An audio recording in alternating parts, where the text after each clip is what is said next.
You paid it off, the last payment cleared. The final debt gone, no mortgage, no car loan, no credit card balance, no student loans hanging over you like a financial sword. And for the first time in years, maybe the first time since you became an adult, you're not paying interest to anyone. Every dollar you earn is yours. There is a clarity to this that feels like freedom.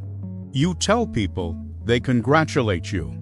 They say things like that's amazing and so responsible. They nod like you've accomplished something they recognize but haven't achieved. You feel like you're winning, and in a certain narrow frame, you are. You've paid off debt. You have no obligations to lenders. You own the things you own outright. But here's the part that doesn't get discussed in the conversations about debt elimination.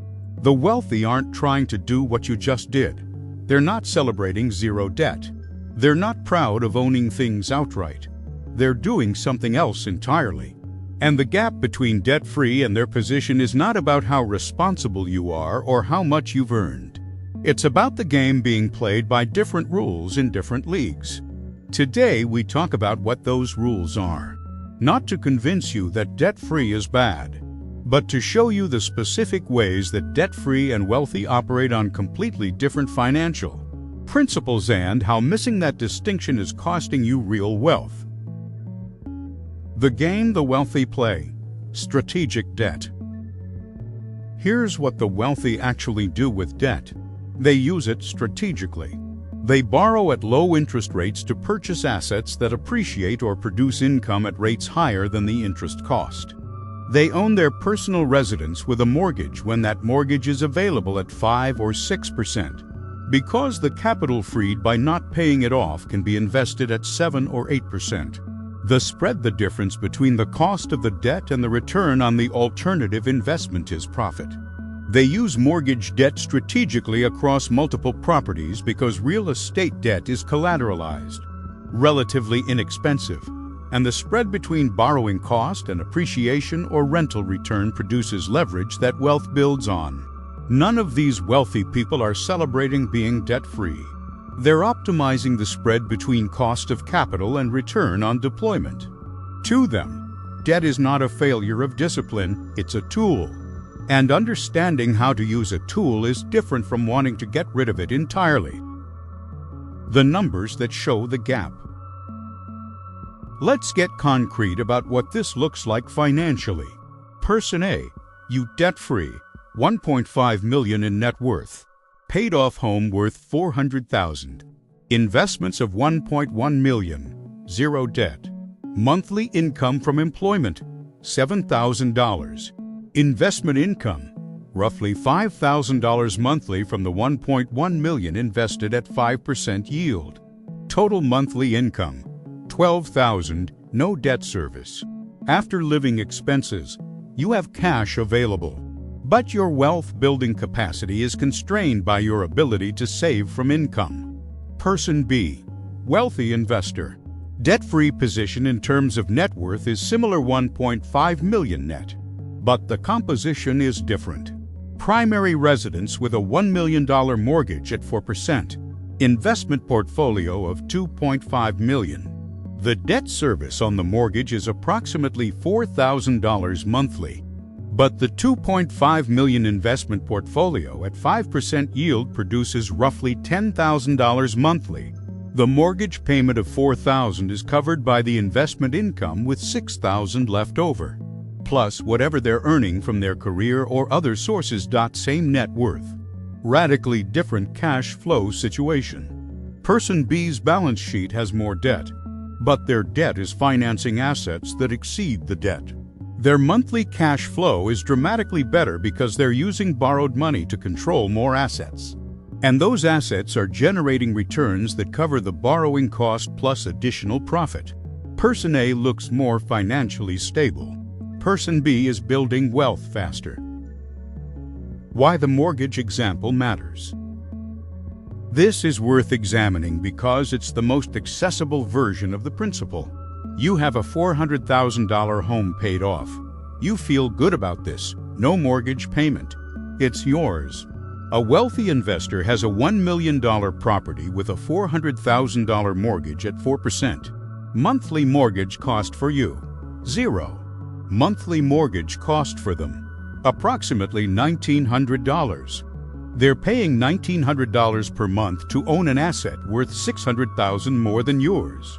That seems like a bad trade, until you look at what the borrowed money let them do.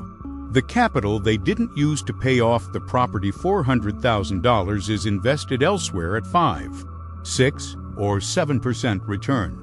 That's producing $20,000 to $28,000 annually in additional investment income. The mortgage cost them $9,000 annually. The net result: they paid $9,000 to access $20,000 of additional annual income. You own your house outright. They own a nicer house while investing $400,000 that produces income in excess of the mortgage cost. The wealthy person's strategy is: use cheap debt to control assets you can't afford with cash alone. Deploy the cash you didn't spend on the down payment into other productive assets. The spread between cost of borrowing and return on invested capital is where the wealth compounds. The debt-free person's strategy is: own things outright. No borrowing cost, no payment obligations. Same financial position. Different approach to wealth building. One approach scales, the other doesn't. The tax advantage they don't tell you about. Here's the part that rarely shows up in debt elimination celebrations, but that changes the math substantially. Debt interest is tax deductible in certain circumstances. Mortgage interest is deductible up to $1 million in mortgage debt under current rules. On a $400,000 mortgage at 4%, that's roughly $16,000 annually in interest. At a 30% combined tax rate, that's approximately $4,800 in tax savings annually. That debt is actually costing $400,000 to take on, but the interest deduction reduces the effective cost by nearly $5,000 a year. Business debt interest is deductible. Investment margin interest is deductible. The wealthy use these deductions systematically as part of their borrowing strategy because debt becomes effectively cheaper when the interest is tax deductible. You're paid off home. You get no deduction. You own it. You paid for it. And there's no tax advantage associated with the ownership structure. Again, same asset, different ownership approach. One creates tax benefits that the other doesn't. The inflation factor that favors debt. Here's something that becomes more relevant as inflation persists. Debt in nominal terms becomes cheaper over time. You have a $500,000 mortgage at 5%. The payment is fixed in nominal terms, approximately $2,700 monthly, always. That doesn't change. Inflation at 3% annually means the real value of that payment, what it actually costs in terms of purchasing power, declines every single year. Year 1, you're paying in present-day dollars. Year 10, you're paying with dollars that are worth roughly 27% less in real terms. The wealthy investor loves this. They borrow a large amount today at a fixed rate. Inflation slowly erodes the real value of that debt. They pay it back in cheaper dollars. Meanwhile, the assets they're buying, real estate, businesses tend to appreciate with inflation. They've locked in a payment in present-day terms and let inflation reduce the real cost while the assets appreciate. You paid off your debt to avoid interest costs. The wealthy took debt to take advantage of the relationship between fixed nominal debt obligations and inflationary asset appreciation. Both strategies have merit. They're just different strategies. The psychological cost of missing this. Here's what matters beyond the math.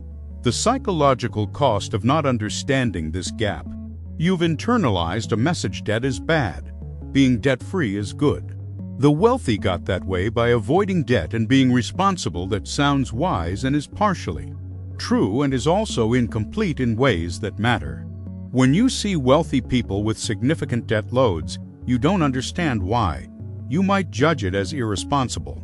You might feel like they're one crisis away from collapse. You might double down on your debt-free position thinking you're actually ahead. Meanwhile, They're executing a fundamentally different financial strategy using debt as a tool rather than as something to be ashamed of. You're playing a game where the goal is to eliminate debt. They're playing a game where the goal is to optimize leverage and return. You cannot win their game using your rules. This isn't about feeling bad about being debt-free. Being debt-free is genuinely financially stable. It's about understanding that financial stability and wealth building can run on different tracks, and that staying debt-free out of psychological commitment to a debt-free identity might actually be constraining your wealth building. What changes when you understand the difference? If you understand this gap, what might shift in your approach?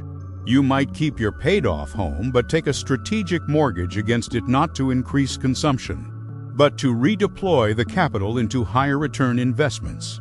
You might use margin on your investment portfolio to increase leverage on assets you have genuine conviction in, knowing the borrowed cost is lower than the expected return. You might stop celebrating zero debt and start evaluating whether that zero debt is costing you wealth-building potential. You might recognize that the wealthy person with $1 million mortgage and a $2 million investment portfolio is playing a different game than the debt-free person with a paid-off home. None of these represent recklessness. All of them represent a different relationship with debt as a financial tool rather than as moral failure. Closing. Debt-free feels like winning because culturally, we've been told that debt is failure and elimination is success. That story is not wrong, it's just incomplete. For someone with high-interest consumer debt, with tenuous financial stability, with tight cash flow, debt elimination is absolutely the right move. It improves financial resilience. It's genuinely winning within that frame. But when you move beyond that level, when you have financial stability, when you can access debt at low rates, when you have capital available for investment, the game changes. The wealthy aren't debt-free because they're more responsible. They're leveraged because they understand what debt actually is. A tool for controlling assets you don't have the capital to buy outright, and for deploying capital at higher returns than the cost of the debt. You could be debt-free and wealthy. Many people are. But the wealth is not coming from the debt-free status. It's coming from the investments and income that were built alongside it. The wealthy who use strategic debt are not winning because of the debt. They're winning because of what they do with the capital the debt frees up. You can do that too. But you have to first understand that playing debt-free and playing strategic leverage are two different games. And winning at one doesn't mean you're winning at the other.